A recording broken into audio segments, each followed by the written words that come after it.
अरे योगिता कितना शर्माओगी यार, तुम्हारा हाथ ही तो पकड़ा है मैंने सिर्फ। हाँ। तुम्हें तो पता है कि मुझे ये सब शादी से पहले बिल्कुल भी ठीक नहीं लगता। और वैसे भी हम पब्लिक प्लेस में हैं। तुमसे कब से कह रही हूँ कि हमें अपनी फैमिली में एक दूसरे के बारे में बता देना चाहिए। अरे बाबा, मैंने ऑलरेडी तुम्हारे बारे में अपने घर वालों को बता दिया है यार, अब तो बस तुम्हारी बारी है। तुम सच कह रहे हो? I love you Aarav. मैं आज ही अपने मम्मी पापा से बात करती हूँ।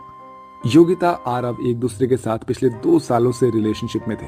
योगिता थोड़ी शर्मीली किस्म की लड़की थी, इसलिए आज तक उसने कभी भी आरव को ठीक से गले तक नहीं लगाया। दोनों ही एक दूसरे के बारे में अपने माता पिता से बात करते हैं और कुछ ही समय में उनकी शादी हो जाती है। आरव तेरी चॉइस तो बढ़िया है यार।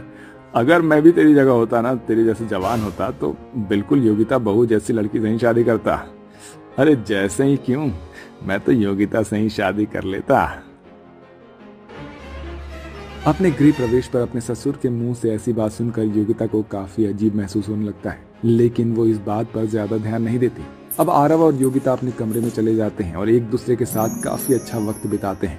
और आज योगिता का उसके ससुराल में पहला दिन होता है। योगिता अपने कमरे में तैयार हो रही होती है कि तभी योगिता की नंद प्रिया उसके कमरे में आती है। ओ भाभी, इस रेड साड़ी में तो काफी सुंदर लग रही हो। आपको पता है ना कि भैया का फेवरेट कलर रेड है। कहीं वो आपको इस साड़ी में देखकर दोबारा से सुहागरात मनाने के मूड में ना आ जाए। वैसे कैसी रही आपकी फर्स्ट नाइट? प्रिया, ये सब तुम कैसी बातें कर रही हो? मैं तुम्हारी भाभी हूँ, कोई सहेली तो नहीं। भाभी, ये तो बस नॉर्मल है।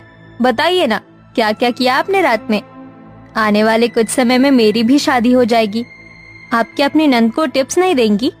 भगवान, ये कैसी ठरकी नंद मिली है मुझे। भला अपनी भाभी से कोई इस तरह बेशर्मी से बात करता है क्या?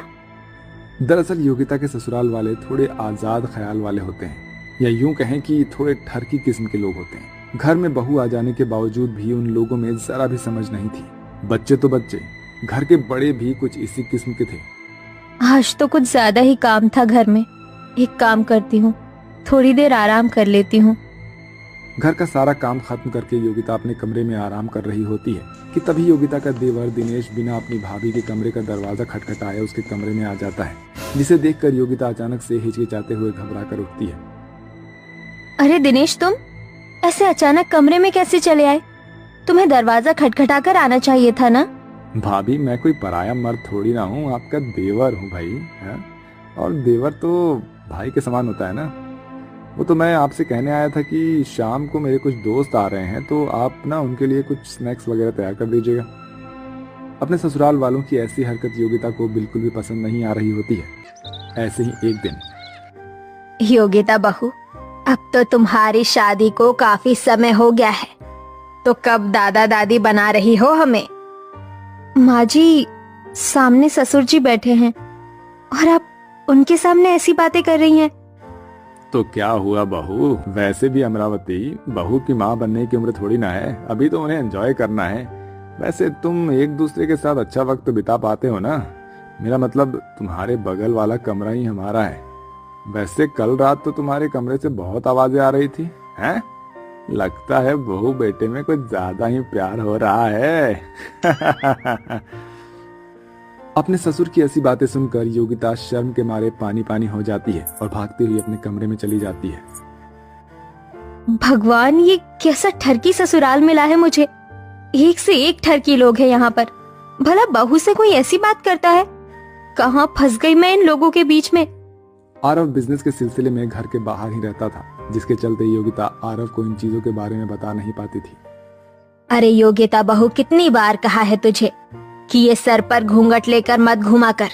हम मॉडर्न लोग हैं और हमारे यहाँ घूंघट वाली प्रथा नहीं है।